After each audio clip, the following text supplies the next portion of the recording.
Today I'm going to tell you about someone who went from running a national cryptocurrency program to the most wanted list in just 2 years.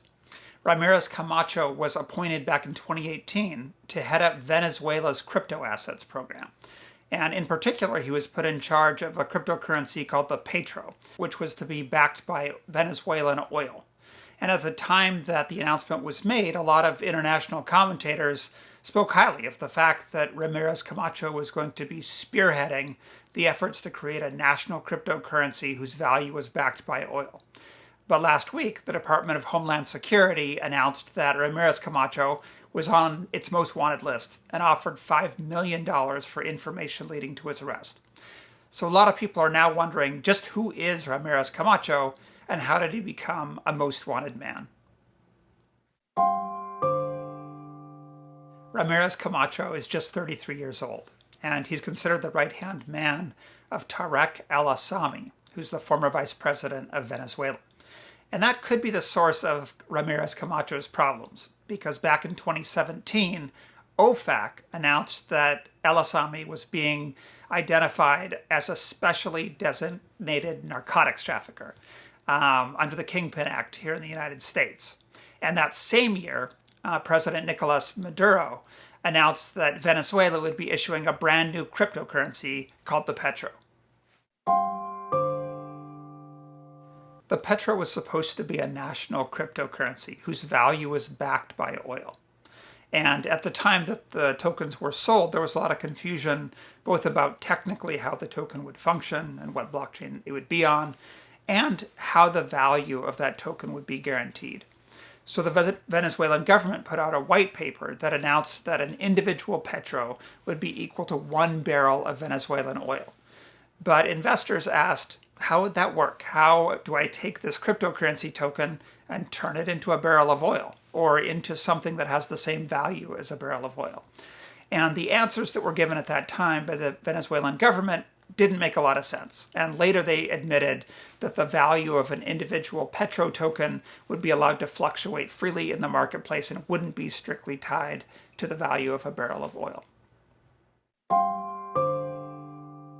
When the US government heard about this plan that Venezuela had to sell a cryptocurrency called the Petro, it wasn't very happy.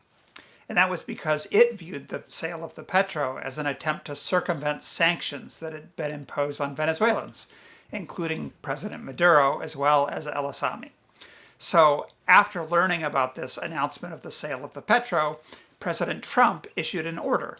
And that order barred all Americans from participating in any transactions that involved a digital currency that was issued by the Venezuelan government.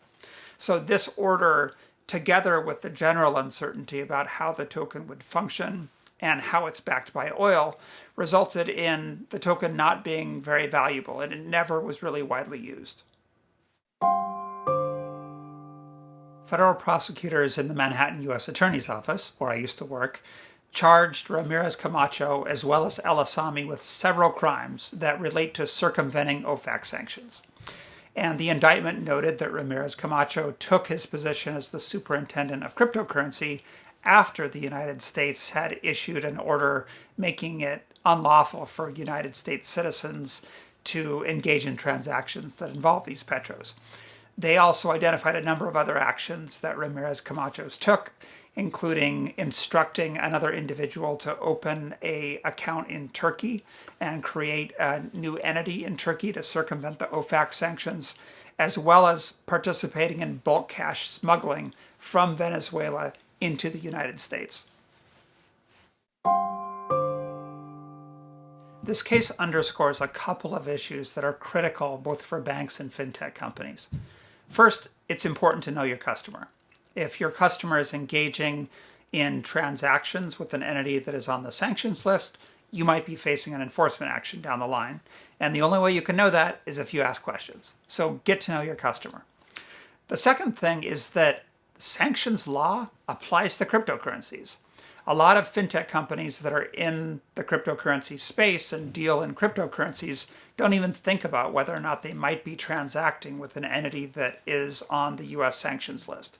So it is critical to put in place policies and procedures to prevent this from happening. And this can be difficult to do, particularly in the cryptocurrency space, when it's often unclear which entity involved in a transaction is taking responsibility for sanctions compliance. But good news, I'm a lawyer.